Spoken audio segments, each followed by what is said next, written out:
In other news, less than 3 months remain for the UBAD Educational Foundation, UEF, to complete a year in its campaign for the government to enact a natural hair law to end discrimination in schools and in the workplace. To increase awareness, YaYa Marin Coleman, chairperson of UEF, started a walk along the 10-mile stretch from her home in Ladyville to the Ministry of Education office on North Front Street in Belize City. Today was her fourth walk, during which she engages Belizeans and raises awareness about the ongoing discrimination.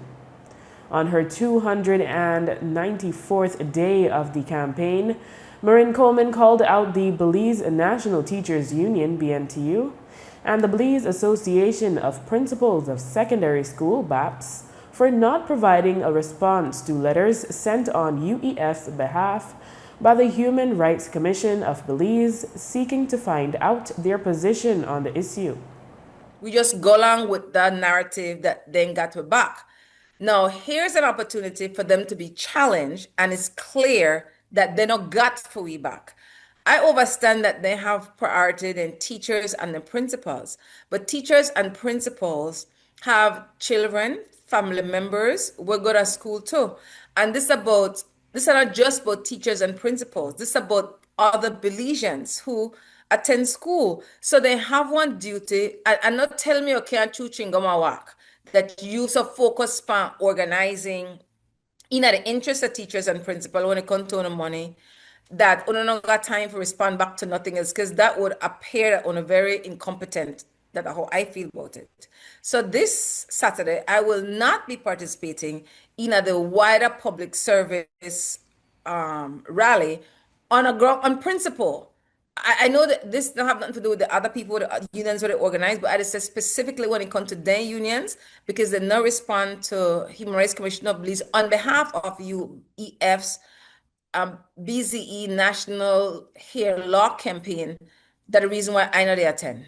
And then the rally name, Honor the People and Save the People, which not originated with me, but I just say, the Belize Association of Principals of Secondary Schools and the Belize National Teachers Union, that's not the case.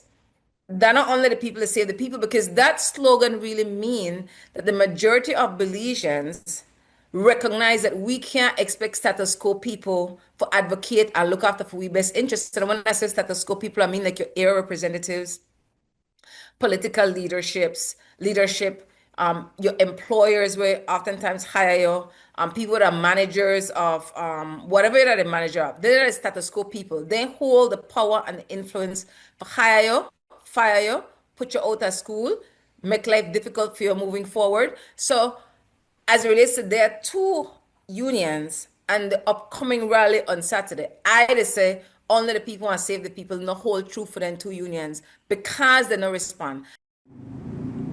Marin Coleman has also expressed a disappointment about the National Commission for Families and Children, NCFC, which was written to last year. UEF sent an email in December of 2024 to the National Commission for Families and Children, NCFC, the body that provides guidance and policy to the government of Belize as it relates to families and children. I call, I think earlier this year, when I call, I hear them busy because they put the budget together. I call back again in early May. I talked to the executive director. The executive director say the end of May. So I said, should I send you this email from December? And I think that because I hold her accountable, how I interpret her response to me, that with attitude, well, that the end of May. I said, okay, fine. I called back again this month. She not available. The person who answered the phone said, I want to give her the message, because I left message with her and I talked to her. And the person said, we're very busy right now with Children's Parliament. They're always busy with everything, but this is not priority, and they have the evidence because you have sent all the reported stories, and remember, most stories not get reported, of hair discrimination in all 6 districts in Belize, from infant 1 to junior secondary schools. So that's where we are right now with the NCFC. And while locally the response has been lacking, Marin Coleman today announced that they have found a regional partner that will assist them in their campaign. This past weekend on Sunday Review, we had a brother, Shabaka oh my gosh, Cambon, from Trinidad and Tobago. He's the director and founder of the Caribbean Freedom Project. And he was dynamic on Sunday Review this Sunday, and they're willing to partner with us.